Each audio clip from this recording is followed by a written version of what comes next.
Kesehatan Bangka Barat serta Puskesmas Kelapa sudah memberikan saya kesempatan untuk siang hari ini kita bersama-sama berkumpul di sini untuk saling sharing ilmu bagi pengalaman yang kebetulan pada siang hari ini materi yang akan saya bawakan adalah tentang asfiksia neonatal. Pasti asfiksia itu, asfiksia merupakan suatu kondisi asidosis yang diakibatkan oleh hipoksia di mana kadar oksigennya menurun, hiperkapnia di mana kadar karbon dioksidannya meningkat, dan iskemik sehingga akan menyebabkan kegagalan pada fungsi organ paling sedikit 2 organ. Asfiksia neonatal kita jumpai ada 4 kriteria klinis, yaitu yang pertama asidosis metabolik bila kita lakukan pemeriksaan darah. Yang kedua adalah nilai Apgar yang kita bisa nilai apabila nilai Apgarnya 0 sampai dengan 3 menetap selama lebih dari 5 menit. Yang ketiga adalah manifestasi neurologi, gejala klinis yang timbul pada si bayi seperti kejang, koma, atau kondisi hipotonia.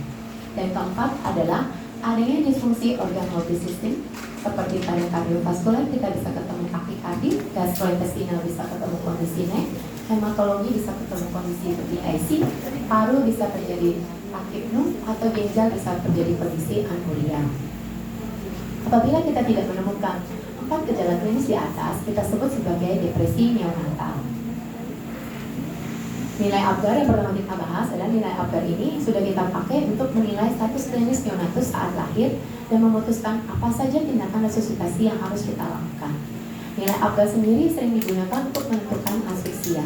Nilai Apgar yang rendah sering dihubungkan dengan kemungkinan terjadinya cerebral palsy. Ini adalah nilai Apgar. Apa saja yang kita nilai dalam Apgar itu? Yang pertama adalah kita nilai frekuensi jantung, di mana nilainya 0 kalau denyut jantungnya sama sekali tidak ada. Nilai 1 kalau denyut jantungnya lebih dan kurang dari 100 kali per menit. Nilai 2 kalau denyut jantungnya lebih dari 100 kali per menit. Yang kedua yang kita nilai adalah usaha bernapas, di mana nilainya 0 kalau bayinya tidak ada usaha napas sama sekali. Nilainya 1 kalau usaha napasnya lambat. Kalau si bayi menangis kuat, nilainya 2. Yang ketiga yang kita nilai adalah tonus otot, di mana kalau bayinya lumpuh, maksudnya tidak ada gerakan sama sekali, nilainya 0. Kalau bayinya hanya bergerak, ekstremitasnya hanya fleksi, yaitu hanya menekuk sedikit, nilainya 1. Dan sedangkan si bayi bergerak aktif, nilainya 2. Yang keempat yang kita nilai adalah refleks, di mana kalau si bayi tidak berespon atau bereaksi sama sekali, nilainya 0. Kalau hanya bergerak sedikit, nilainya 1. Dan kalau ada reaksi atau respon menelan, itu nilainya melawan, nilainya 2. Yang kelima yang kita nilai adalah warna. Warna apa yang kita nilai? Ini adalah warna tubuh ya. Kalau nilainya 0, kalau kita lihat dari atas kepala sampai ujung kaki, warnanya biru atau pucat, itu nilainya 0. Kalau nilainya 1, hanya tubuhnya saja kemerahan, tapi tangan dan kaki kebiruan. Kalau nilainya 2, dari kepala sampai ujung kaki, warnanya kemerahan. Nilai Apgar sendiri kita tidak gunakan selama resusitasi, karena dalam resusitasi ada 3 hal yang harus kita nilai, yaitu pertama usaha napas, kedua frekuensi jantung, dan ketiga adalah warna. Resusitasi sendiri kita mulai sebelum kita menghitung nilai Apgar. Apgar dihitung pada menit pertama dan menit kelima. Namun pada beberapa kondisi, kalau misalnya kita dapat nilai Apgarnya 3-5, berarti menit pertama 3, menit kelima adalah 5, kita tidak boleh berhenti untuk melakukan resusitasi, kita harus lanjutkan untuk hitung nilai Apgarnya sampai menit ke-25. Jadi gini, jam 10 ya, jam 10 itu menit pertama nih. Menit pertama nilai Apgarnya 3. 5 menit kemudian 10 lewat 5 nilai Apgarnya 5. Berarti kan masih di bawah 7 ya, harus kita lanjutin. Tapi 10 lewat 10 kita hitung ulang lagi, 10 lewat 15 kita hitung ulang lagi, 10 lewat 20 kita hitung ulang sampai 25 menit. Jadi kalau 25 menit ternyata Apgarnya tetap masih di bawah 7, ya udah kita nggak hitung Apgar lagi, tapi resusitasi tetap kita lanjutkan. Nilai Apgar sendiri dipengaruhi oleh berbagai faktor seperti imaturitas, pemberian obat pada ibu, serta kelainan kongenital. Neonatus yang kurang bulan tapi sehat tanpa adanya anoksia, asidosis, maupun depresi otak dapat memperoleh nilai Apgar yang rendah karena imaturitasnya. Kelainan neuromuskuler atau malformasi cerebral juga dapat mengurangi tonus otot dan upaya bernapas si neonatus sendiri. Kondisi kardiorespiratori juga dapat mempengaruhi laju denyut jantung, pernapasan, dan tonus otot. Infeksi sendiri juga akan mempengaruhi tonus otot, warna kulit, dan respon terhadap upaya resusitasi. Nilai Apgar sebaiknya tidak kita pakai sebagai penilaian tunggal terhadap kerusakan neurologis yang disebabkan oleh keadaan hipoksia atau penanganan intrapartum yang tidak adekuat. Angka kejadiannya sebesar 1 sampai dengan 100% kelahiran hidup pada kehamilan kurang dari 36 minggu, sebesar 9% mengalami kondisi asfiksia neonatal. Sedangkan pada kehamilan lebih dari 36 minggu, sebesar 0,5% mengalami asfiksia neonatal. Asfiksia neonatal sendiri pun menyebabkan sebesar 20% dari kematian perinatal tersebut. Ini adalah penyebab utama kematian neonatal di Indonesia, di mana disebutkan bahwa yang paling besar adalah bayi yang lahir dengan berat lahir rendah sebesar 29%, diikuti oleh kondisi asfiksia sebesar 21%, lain-lain 13%, tetanus dan feeding problem sebesar 10%, terus ada kelainan hematologi dan infeksi sendiri sebesar 5%. Jadi memang asfiksia sendiri pun merupakan penyebab terbesar kematian neonatal di Indonesia. Faktor resiko untuk terjadinya hipoksia dan asidosis ada faktor antepartum dan faktor intrapartum. Faktor antepartum sendiri ada faktor ibu dan faktor bayi, di mana faktor ibu sendiri ada usia ibu kurang dari 16 tahun atau lebih dari 35 tahun, adanya penyakit selama kehamilan, menggunakan obat terlarang, riwayat reproduksi yang buruk, serta adanya pendarahan pada trimester ketiga atau kedua. Faktor bayi sendiri ada polihidramnion, oligohidramnion, kehamilan ganda, kehamilan kurang atau lebih bulan, pertumbuhan janin yang terhambat, adanya kelainan kongenital, berkurangnya gerakan janin, serta tanpa adanya pengawasan antenatal. Kalau faktor intrapartum sendiri pun terbagi menjadi faktor ibu dan faktor bayi. Faktor ibu sendiri ada chorioamnionitis, penggunaan narkotika kurang dari 4 jam sebelum persalinan, dilakukan anestesi umum, adanya kondisi solusio placenta atau placenta previa, adanya kejang otonik uterus, dan ketuban pecah dini. Sedangkan faktor bayi sendiri ada presentasi abnormal, persalinan dengan tindakan, SC, prematuritas, partus precipitatus, partus yang lama, adanya gawat janin, air ketuban yang bercampur dengan mekonium, serta tali pusat tertutup. Patofisiologi terjadinya asfiksia neonatal 90% disebabkan oleh insufisiensi plasenta yang menyebabkan kegagalan neonatus untuk beradaptasi terhadap lingkungan luar. Ini adalah gejala klinis dan komplikasinya melibatkan berbagai multi organ pada kondisi asfiksia seperti susunan saraf pusat sebesar 72%, ginjal, paru, kardiovaskuler, serta gastrointestinal. Ini adalah gambarannya disfungsi multi organ pada kondisi asfiksia atau hipoksia berat, di mana pada masalah neurologis yang paling sering kita ketemu adalah HIE yang untuk jangka panjang bisa berkembang menjadi cerebral palsy. Masalah pernapasan yang paling sering kita ketemu adalah tachypnea. Masalah sistem pencernaan yang paling sering kita ketemu adalah necrotizing enterocolitis. Masalah sistem kardiovaskuler adalah takikardi yang akhirnya bisa menyebabkan terjadinya gagal jantung. Terus adalah masalah sistem urogenital yang paling sering adalah oligouria atau anuria yang menyebabkan kreatinin meningkat.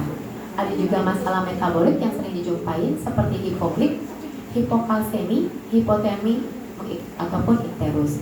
Sedangkan masalah darah seperti trombosit yang menurun atau dapat menyebabkan kondisi DIC. Pemeriksaan penunjang apa yang bisa kita lakukan? Yang bisa kita lakukan untuk melihat asidosis atau asfiksia ini adalah pemeriksaan dengan melakukan pH darah dan analisis gas darah. Namun kalau di puskesmas mungkin cukup kita lakukan DL, GDS, dan saturasi oksigen. Tata laksana apa yang harus kita kerjakan? Pertama, kita harus melakukan resusitasi yang adekuat di kamar bersalin. Untuk itu, kita harus tahu pertama, pengetahuan adaptasi neonatal dan prinsip-prinsip resusitasi. Yang kedua, pengusahaan keterampilan teknik, dan ketiga, kerjasama antar anggota tim. Tujuan resusitasi sendiri itu apa? Untuk menyediakan oksigen yang cukup, ventilasi adekuat, oksigenasi, dan cardio output sehingga oksigennya cukup untuk ke otak, jantung, dan organ vital yang lain. Tata laksana di ruang bersalin, apa yang bisa kita kerjakan kalau pada bayi asfiksia? Pertama, pemberian oksigen, boleh menggunakan oksigen 21% atau 100%, hasilnya sama saja. Namun, ada penelitian membuktikan bahwa penggunaan oksigen dengan kadar yang lebih tinggi, yaitu 100%, akan meningkatkan kadar stres oksidatif. Apa yang harus kita kerjakan kalau kita ketemu persalinan dengan air ketuban yang bercampur dengan mefonium? Yang pertama kali kita kerjakan adalah suction, begitu setelah seluruh tubuhnya lahir. Suction juga bisa dilakukan dengan pemasangan ETT untuk bayi yang gagal napas ya, depresi. Juga bisa dengan pencucian trakea dengan pemberian surfaktan. Namun yang bisa kita lakukan di puskesmas adalah suction saja. Obat-obat apa yang bisa kita kasih? Kita bisa menggunakan epinefrin. Apabila kita ketemukan denyut jantung bayi kurang dari 60 kali per menit, setelah 30 detik kita melakukan VTP, ventilasi dan tekanan dada yang adekuat. Pemberian adrenalin sendiri boleh sebanyak 3 kali dengan jarak 5 menit. Setelah kita sambil lakukan VTP ya, jadi gini, kalau misalnya kayak tadi jam 8 nih, denyut jantungnya kurang dari 60, kita kasih adrenalin pertama jam 8 10. 5 menit kemudian kita evaluasi lagi denyut jantungnya. Kalau masih tetap di bawah 60 kali per menit, kita kasih adrenalin yang kedua jam 8:05. 8:10 kita evaluasi ulang lagi. Kalau denyut jantungnya tetap di bawah 60, kita boleh kasih lagi yang ketiga. Setelah itu 5 menit kemudian jam 8:15 kita nilai ulang lagi. Kalau tetap denyut jantungnya di bawah 60 kali per menit, kita nggak boleh lagi kasih adrenalin yang keempat. Kita tetap lanjutkan ventilasi dan tekanan dada yang adekuat. Jadi tetap VTP-nya tetap dilanjutin, cuma nggak boleh lagi kasih adrenalin. Sampai kapan? Sampai denyut jantungnya hilang, sampai pemberian migrasis maksimal, baru boleh kita bilang meninggal. Dosis yang paling gampang kita gunakan gini. Kalau kita ambil adrenalin, kita tarik aja di dispo 1 cc sampai 0,1, kita encerin dengan NaCl sampai 1 cc. Jadi kalau beratnya 3, ya udah kita suntiknya 0,3. Itu cara gampangnya ya. Jadi nggak usah hitungin 0,01 dikali lagi, udah lama. Jadi ambil aja adrenalin 0,1 cc, ditarik ke dispo 1 cc, diencerin, ya jadi 1/10, habis itu disuntikkan. Kalau dia 3 kilo, dan 0,3. Kalau 2 kilo, dan 0,2. Itu cara gampangnya. Ya. Kalau natrium bikarbonat, ini hanya pemberian untuk di rumah sakit. Kalau bayinya sudah dikasih ventilator. Selain obat-obatan, kita juga harus perhatikan cairan pengganti. Kalau dalam keadaan asfiksia, cairan pengganti yang kita pakai adalah NaCl 0,9% atau ringan rata. Ini beda dengan kondisi maintenance ya. Jadi kalau bayi, misalnya bayinya bagus-bagus, cuman karena leukosit tinggi, kita kan harus pasang infus. Itu beda. Itu pasang infusannya dextrose 10% untuk maintenance-nya. Kalau misalnya bayinya ada pendarahan nih, misalnya dari suction yang keluar darah semua, dan muka darah, NGT yang keluar darah, maka kita boleh lakukan pemberian darah. Tata laksana postnatal apa yang harus kita perhatikan? Kita harus pertahankan ventilasi yang adekuat, oksigenasi adekuat, perfusi adekuat, dan jangan lupa juga harus dijaga temperatur tubuh si bayi. Jangan sampai si bayi hipotermi. Tentu akan memperberat kondisi asfiksianya. Kita juga bisa melakukan koreksi asidosis metabolik, karena tadi kan dibilang kalau pemeriksaan penunjangnya harusnya analisis gas darah, cuma kan nggak mungkin yang kita kerjain di puskesmas. Yang berikutnya kita bisa mempertahankan kadar kalsium, pertahankan kadar gula darah abnormal, kadar gula darah normal. Ini kita bisa kerjakan. Kalau kadar gula harusnya bisa ya di puskesmas ya. Mengatasi kejang serta mencegah edema otak dengan depresi cairan. Mungkin ini juga salah satu alasan kenapa sih kalau bayi terpasang cairan tidak boleh dirawat di puskesmas, karena kan nggak ada infusion pump ya. Paling bahaya itu kalau dia terguyur, dia bisa jadi udem otak. Makanya kita juga harus depresi cairan. Jadi kalau bayi dirawat, otomatis harus pasang infusion pump. Karena gimana caranya kalau hitung 5 cc per jam, susah kan ya? Tak mungkin kan? Prognosisnya gimana? Resikonya akan semakin, kalau asfiksia itu resiko meningkat sekuela neurologik. Maksudnya untuk output jangka panjangnya jelek bayi asfiksia. Apalagi kalau kita ketemu nih kayak nilai Apgarnya 0 sampai 3 pada usia 20 menit. Pendapatnya kegagalan multi organ, derajat beratnya HIE, lamanya kelainan neurologi, ada kejang yang timbul pada usia 12 jam. Kalau kita lakuin pemeriksaan MRI akan dapat gambaran abnormal. Terus kalau EEG juga berat dan lamanya kelainan, bisa dilihat pada gambaran EEG. Kesimpulannya apa? Asfiksia perinatal atau neonatal sendiri dapat menyebabkan kematian. Antisipasi yang bisa kita lakukan kalau kita ketemu persalinan dengan faktor resiko, kita harus punya tim resusitasi. Maksudnya punya tim resusitasi gini. Biasanya kan kalau kita nolong partus cuma berdua ya, satu ibu satu anak. Kalau kita udah tahu nih persalinannya dengan resiko, ya kita nggak bisa sendiri untuk resusitasi bayi. Jadi harus minimal 2. Karena apa? Pertama, sebelum persalinan aja kita harus pastiin kayak mesin suction harus berfungsi, oksigen harus ada, obat-obatan yang paling penting adalah epinefrin, bukan Vitkal ya. Kalau Vitkal itu kan udah standarnya. epinefrin harus ada. Jadi satu harus pastiin alat semua berfungsi, yang satu fokus sama bayinya. Jadi tetap harus perlu tim resusitasi. Kenapa? Karena keluaran bayi asfiksia akan membaik dengan teknik resusitasi yang baik dan cepat. Maksudnya jangan nunggu lagi baru mau panggil orang udah telat. Dan tadi dibilang apa sih tujuan resusitasi? Mastiin jumlah oksigennya cukup ke otak, jantung, dan organ vital biar tidak terjadi kegagalan multisistem. Nilai Apgar tidak dapat dipakai untuk menentukan asfiksia maupun prognosis. Yang bisa kita lakukan adalah optimalkan tata laksana postnatal untuk mencegah kerusakan organ lebih lanjut. Terima kasih.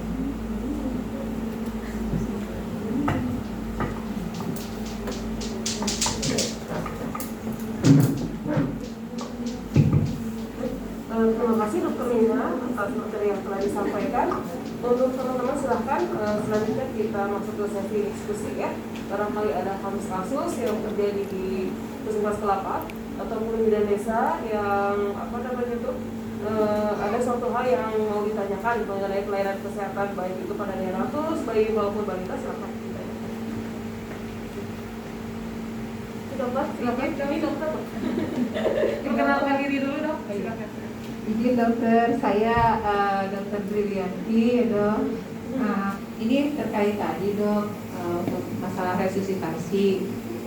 Tim kita sih untuk Pornet sendiri memang ada udah kocar kacir gitu loh dok. Nah intinya udah kocar kacir, dokternya mungkin ada yang sudah dilatih, ada yang belum. Tapi yang pertanyaan saya gini dok, itu kan dalam resusitasi kita perlukan cairan. Untuk pemasangan cairan sendiri terkadang untuk pelaksananya susah dok, karena untuk bayi-bayi yang baru lahir kan pembuluh darahnya sangat-sangat kecil untuk dapatnya kalau di bagian tungkai ataupun tangan ya.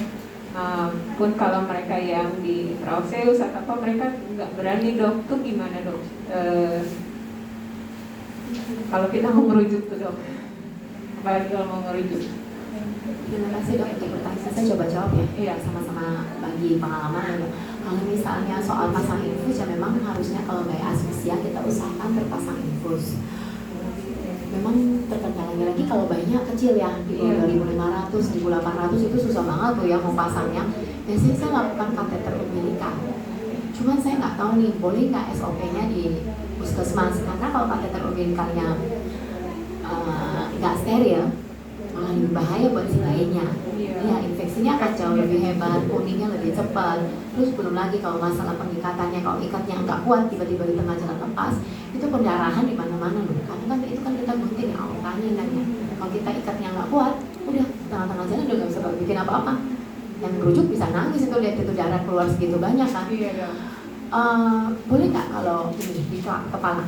Nah, terus yang di kepala. Permasalahannya untuk pelaksananya. Jadi kita ngomong bayi ya. Iya.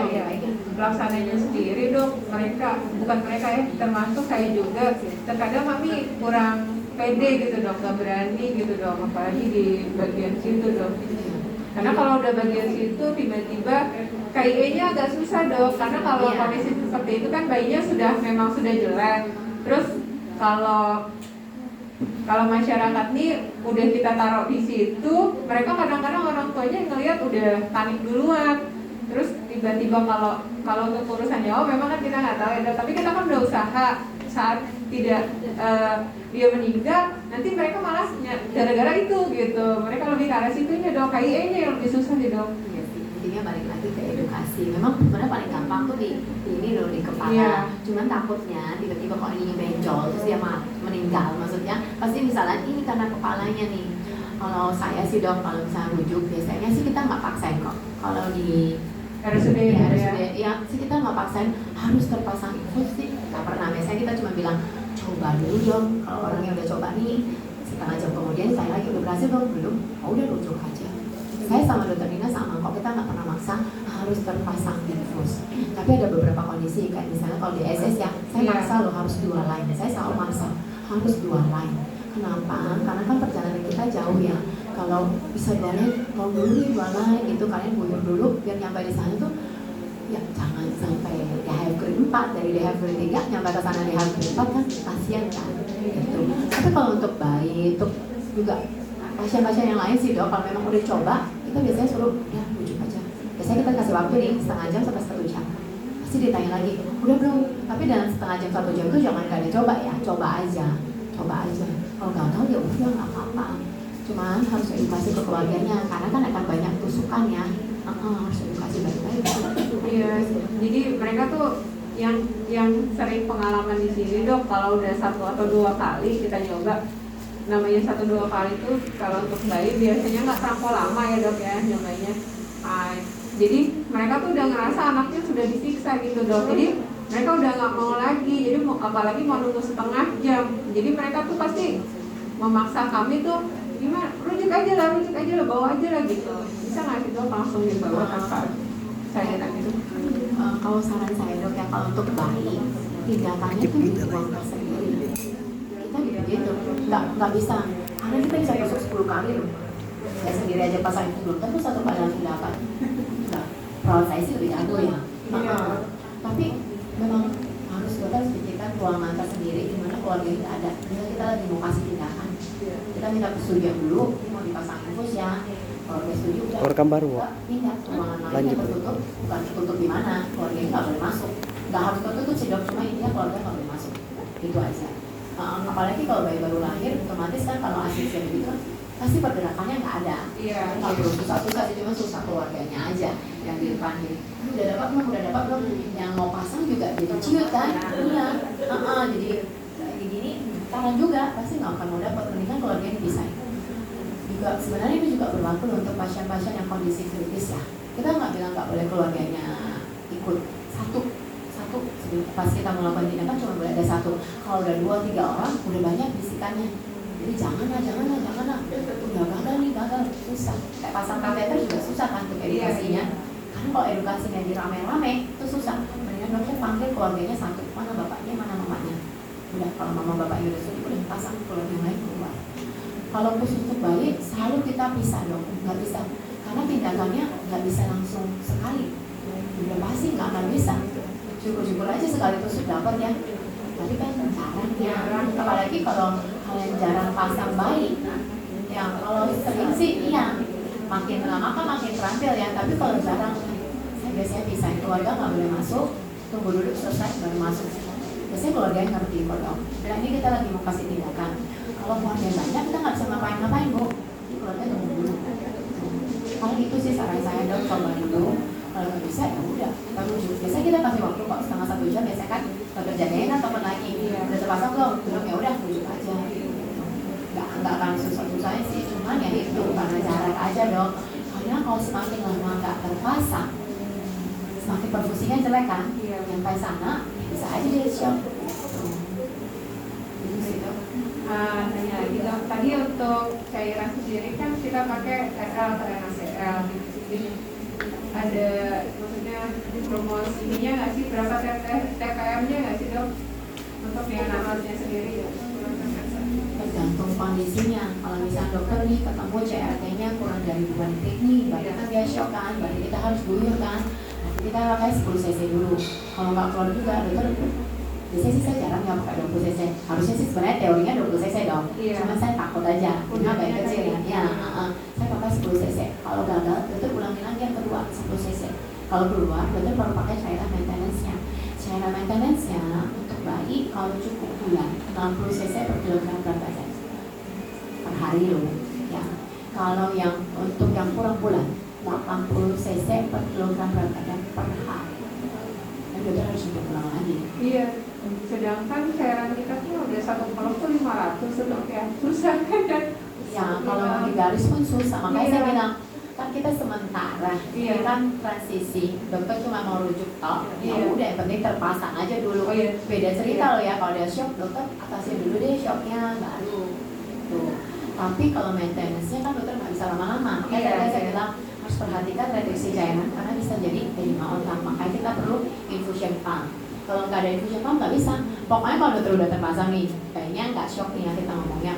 Ya dokter asal netes aja, mikro ya, ingat tuh ya, mikro. Udah asal netes aja, udah jalan aja. Gitu.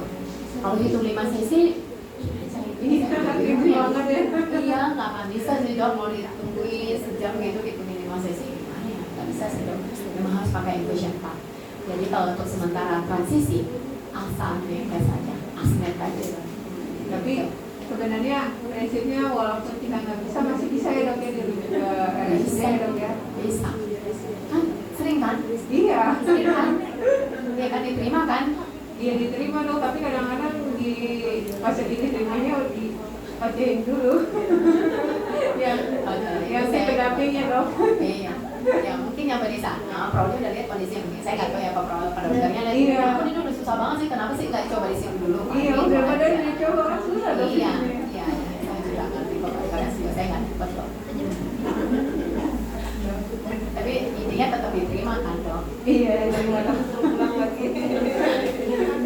Jahat banget dok kalau disuruh pulang.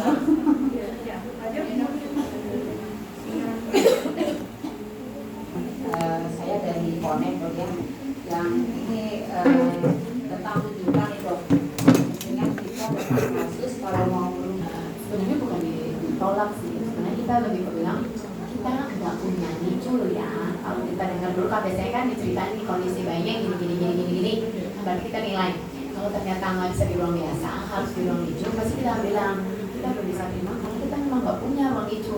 Tapi mudah-mudahan tahun depan kali ya, tahun depan kita ada nicu, tahun depan mudah-mudahan. Ya bukan ditolak sih, sebenarnya lebih ke arah kalau pasiennya bisa dapat lebih baik, kenapa enggak gitu. Bukan kalau soal riwayat, mungkin nanti kan di surat kontrolnya ada dituliskan ya biasanya ya apa-apa aja obat-obatnya.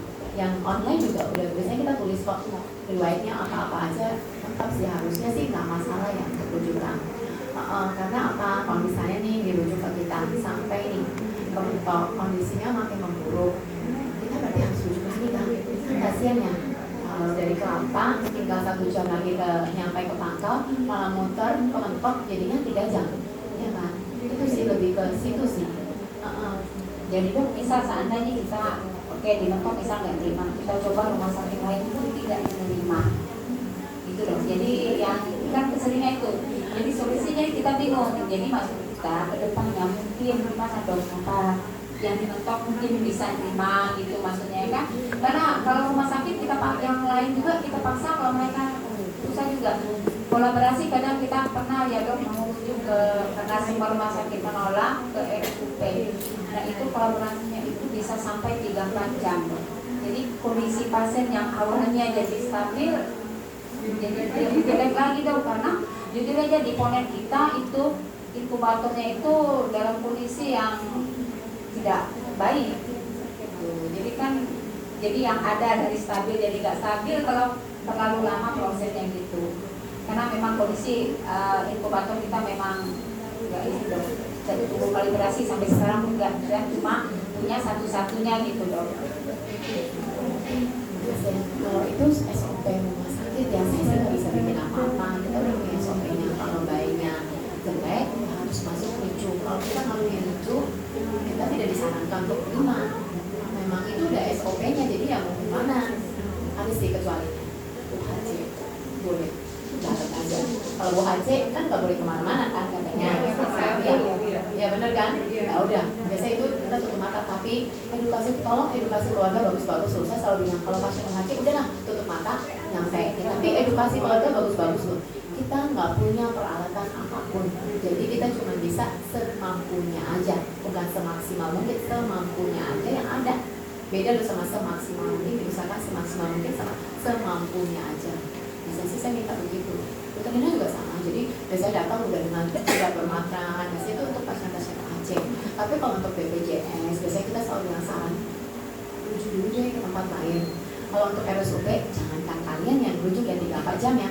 Kita dari RSUD kalau menuju di sana dari pagi sore baru jalan. Iya dok. Selalu begitu. Udah ditelepon dokternya pun ya paling lebih cepat lah siang. Tetap aja nggak bisa cepat-cepat karena mereka nggak mau ditelepon katanya. Cuma mau di WA. Iya, tidak menerima.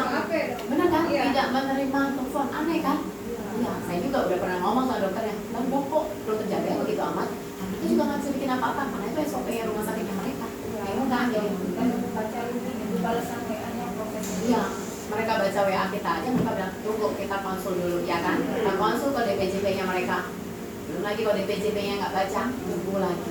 Saya juga, kalau itu sih saya juga bingung ya solusinya apa. Tapi kalau kita kan karena dengan keterbatasan tenaga sama alat juga, kan kita dikuatkan dengan kondisi kayak gitu kan.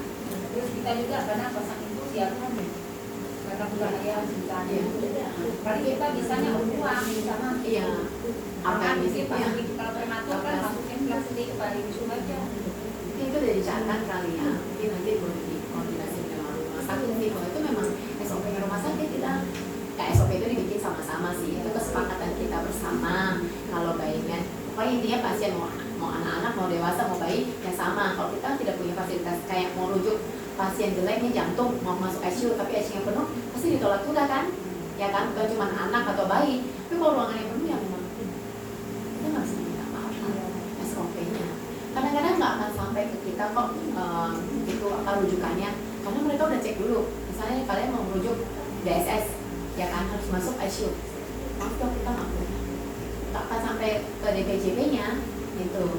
Bukan ditolak dulu sih, dikasih tahu. Karena pasti rekamnya udah tahu nggak bisa ini masuk ruang biasa. Pengacaranya cuma menghasih. Ya itu dengan edukasi yang sangat bagus. Karena kan ada juga ya kejadian kalian, saya lupa ya, kalian juga kayak sering merujuk sampai tengah jalan meninggal, bener kan? Sering kan? Itu mana pasiennya? Udah meninggal dong di puskes, udah meninggal dong di jalan, ya kan kasihan. Kalau memang jelek banget, bukan saya suruh tahan di puskes ya, enggak loh, saya nggak pernah suruh tahan di puskes. Kalau napasnya tinggal satu-satu ya coba diusahain dulu deh, pasang infusnya, jangan sampai tunggu sejam lagi ya pasti di jalan meninggal, ya kan?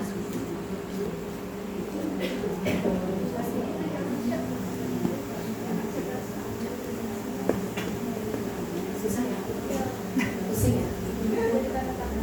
Kita juga sama kok, kalau merujuk soal kalau merujuk itu repot banget. Iya dong, udah kan merujuk mau ngasih lagi dulu kan identitasnya, keluhannya, subjektifnya, itu boleh ya.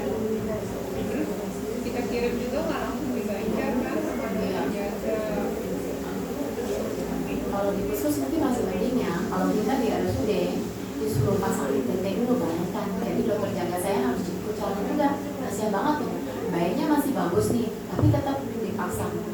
Pasang ITT dulu baru boleh jalan. Udah kita pasang sampai di sana. Kalau pasti coba bayangin.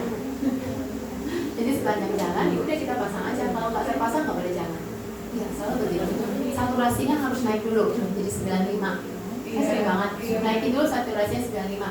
Gimana caranya sih udah mau naikin saturasi 95? Kalau 95 mah saya nggak jadi rujuk. Benar. Kalau udah 95 sebenarnya tahan aja di sini. Bagus. Iya. Saya juga punya kesusahan sih memang merujuk ke RSUP. Jadi sebenarnya kita jarang banget sih merujuk ke RSUP, kecuali kalau keluarga minta ya, kita udah edukasi nih. Saya nggak punya ventilator loh. Saya cuma punya CPAP. Untungnya saya masih punya CPAP nih. Jadi kalau perlu ventilator saya nggak bisa nih. Keluarga bilang sudah merujuk aja. Udah kita rujuk. Dengan kerempongan dari pagi sampai malam, kadang-kadang berlanjut besok pagi lagi. Kok masih ada? Iya, belum di ACC. Bingung kan? Juga sama sih dok. Itu kayaknya nggak ada solusinya ya. Kalau yang susah sih, mereka punya SOP sendiri, kita nggak bisa ikut campur dengan SOP mereka. Mereka alurnya harus WA, ya kita ikut WA, ya kan? Kalau di RSUD punya jalur telepon, ya syukur aja ya. Nah, maksudnya kasus kayak gitu dong, tidak kan kalau di RSUD kan masih alatnya masih lebih lengkap daripada puskesmas, daripada tekanan di puskesmas yang hanya dengan plastik, bisa dengan pasang dua, itu maksud kami. Mungkin langsung dirujuk diterima di Ya, rumah paling sakit tidak kan atau lebih di lengkap dari puskesmas kenapa paling tidak kan? Kalau di puskesmas udah itu nggak dapat misalnya dok. Terus inkubator kita nggak bisa, nggak jalan juga. Saya nggak bisa mutusin loh, karena kepalanya saya dokter Lina. Itu SOP kita buat bersama-sama. Iya. Dengan persetujuan rumah sakit juga, persetujuan direkturnya. Kalau kondisi begini kita tidak boleh terima, karena kalau kita terima kita salah. Kalau bayinya sampai meninggal di kita nih nuntut nih, kenapa kalian terima nih? Kalian nggak punya apa-apa loh. Kok kalian rujuk lagi? Ada loh, ada kejadiannya yang PDRSUD kita mau rujuk nih. Lu kenapa dirujuk lagi? Kan kita nggak ada alatnya. Lu kenapa diterima? Jadi kan serba salah ya. Iya, diterima salah, nggak diterima juga salah. Jadi ya kita sampai ada SOP begitu ya, karena memang ada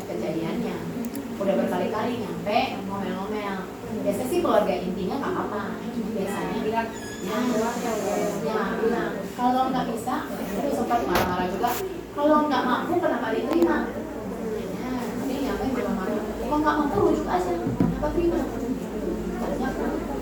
Jadi ya, sama ya, kita juga di rumah kalau kemana-mana nggak diterima iya, ya. iya. Mungkin kalau nanti, kalau kita punya picu-picu ya, mudah-mudahan tahun depan. Tapi ada masalahnya lagi. Kalau picu-picunya full, juga masalah juga, iya kan? Iya kan? Masalah akan ada. Jadi yang intinya edukasi. Mau dia meninggali kita, tapi kalau edukasi kita bagus, harusnya nggak akan jadi masalah. Kalau dari awal kita bilang, Bu, kita coba bantu rujuk ya. Kita udah coba nih yang Bu ya, kita cobanya. Selalu saya bilang kalau pasien di RSUD saya selalu bilang ventilator, yang punya ventilator sebangka Belitung itu cuma 2 ventilator baik, Siloam sama RSUP. Ibu pilih mana? Kalau ibu pilih Siloam cepet nih jalannya, ya kan? Cepet. Ya, yang penting ada uang aja cepet jalan. Tapi kalau RSUP kita harus telepon dulu, kita tanya dulu nih ruangannya kosong atau enggak, ya kan? Biasanya saya bilang tuh prosesnya bisa 5 jam, saya selalu bilang sama keluarga 5-6 jam, bisa lebih dari itu. Kondisi adiknya juga harus diperhatikan. Kalau belum stabil, saya juga nggak berani rujuk. Intinya begitu sih. Akhirnya kalau kita nggak sempat dirujuk, ya kita sebenarnya terima aja. Yang penting udah ada edukasi dari awalnya. Jangan belum apa-apa bilang mau rujuk ya tiba-tiba ini nggak kenapa ada apa-apa. Dari awal kita harus bilang sebelum dia jelek. Biasanya saya selalu bilang saya akan rujuk ya Bu kalau kondisinya akan jelek. Ya perlu ventilator atau apa. Memang prosesnya nggak akan gampang. Kalau sekarang saya rujuk, rumah sakitnya nggak mau terima. Pasti kalau ya sekarang aja udah dirujuk, yang tunggu jelek. Ini rumah sakitnya nggak mau terima. Ya permasalahan kita adalah yang karena fasilitas nggak ada itu, ya kan? Ya, enaknya sih kalau pasien umum ya langsung kesini langsung jalan. Telepon sekarang, dijawab sekarang, 10 menit juga ada jawabannya. Bener nggak? 10 menit. Telepon aja 10 menit telepon. 10 menit lagi mereka telepon balik ke kita. Bukan kita telepon mereka telepon balik jalan. Asal bikin pernyataan, ya kan? Nggak boleh pakai BPJS. Itu sih. Itu mungkin nanti cari solusinya kalian kalau soal rujukan begitu ya.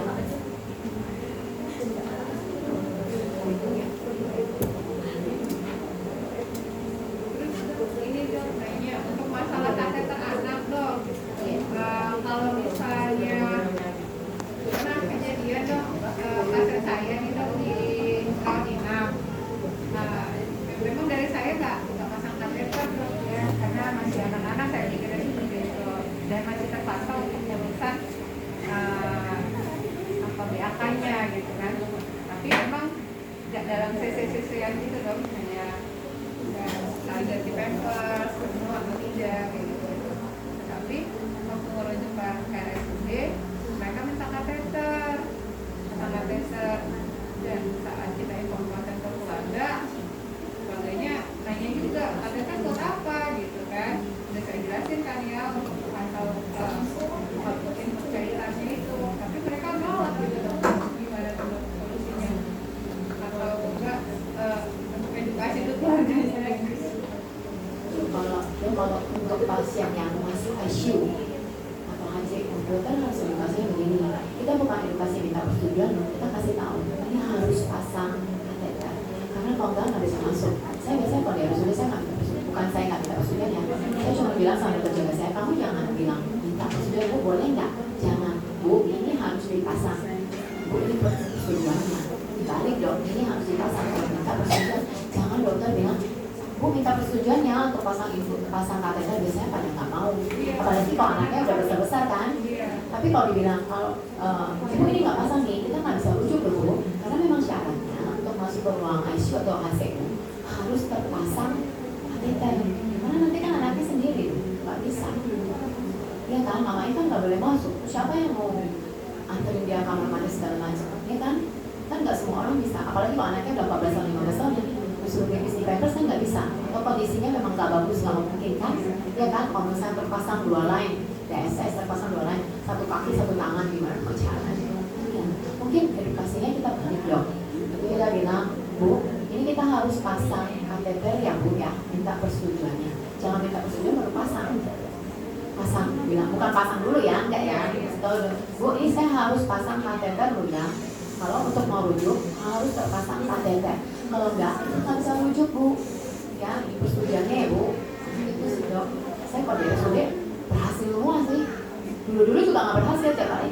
Dok nggak mau. Tanya aja siapa yang mau ngantar ke kamar mandi. Saya selalu balikin. Waktu ASU kan, tanya aja siapa yang mau ngantar dia ke kamar mandi. Iya kan? Susah loh. Kalau DSS kan kencingnya terus-terusan kan. Karena kita kan suruh minum. Dua lain terpasang. Nggak mungkin dua-duanya tangan. Nggak, saya nggak pernah boleh dua-duanya tangan. Kalau pasang dua lain, kamu jangan dua-duanya tangannya. Susah nanti. Karena kan tiap 4 jam mau ambil darah. Susah nanti, misalnya susah. Jadi satu tangan, satu kaki. Malah kalau udah tahu shock kan, biasanya kita dua-duanya kaki. Nggak bisa jalan kan dok?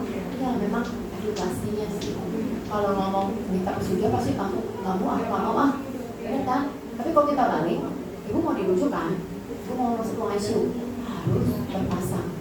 Kalau enggak, kita nggak bisa jalan-jalan nih, tinggal tunggu ibu aja tuh pasang kateternya. Gitu sih dok.